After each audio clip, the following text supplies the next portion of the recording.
Welcome to Academic Gain Tutorials. In this video, we will discuss about dividend break-even income calculation for $3,000 monthly income. When your goal is to generate $3,000 per month from dividends, the first step is to define your monthly income target clearly.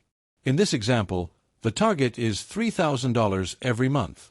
Since dividend income and dividend yield are usually calculated yearly, we first convert the monthly goal into an annual income goal. So, $3,000 multiplied by 12 months equals $36,000 per year. This means your portfolio needs to generate $36,000 in annual dividend income to reach the $3,000 monthly income target. Next, calculate your net dividend yield. Net dividend yield means the dividend yield after adjusting for taxes and fees.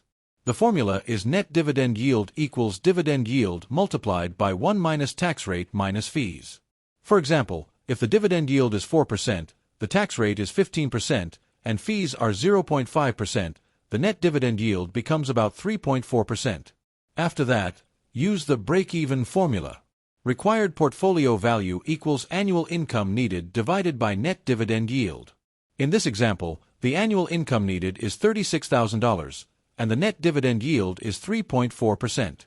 So, 36,000 divided by 0.034 equals approximately $1,058,824.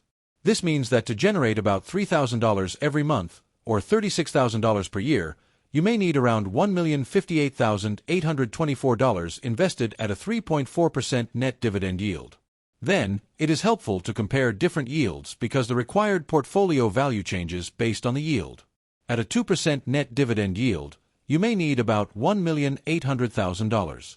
At 2.5%, you may need about $1,440,000. At 3%, you may need about $1,200,000. At 4%, the required amount drops to $900,000. At 5%, it becomes $720,000. And at 6%, it becomes $600,000. However, while a higher yield reduces the required portfolio amount, it may also involve higher risk. That is why it is important to look beyond yield alone and consider the quality, stability, and diversification of the investments. Now, you can also use a quick shortcut formula. Required portfolio value equals monthly income multiplied by 12, divided by net dividend yield. So, for a $3,000 monthly income target, the shortcut is 3,000 times 12 divided by 0.034. This gives the same result, about $1,058,824. Finally, remember a few important points. Dividend yields can change over time, so review your target regularly. Diversifying your portfolio can help reduce risk. Taxes, fees, and inflation can reduce your real income, so include them in your planning. Reinvesting dividends can help your portfolio grow faster, and building a safety margin can protect you against unexpected expenses. Overall, this calculation gives you a simple way to estimate the portfolio value needed to reach a dividend income goal of $3,000 per month. If this short video was helpful, give it a thumbs up and subscribe to the channel. Thank you.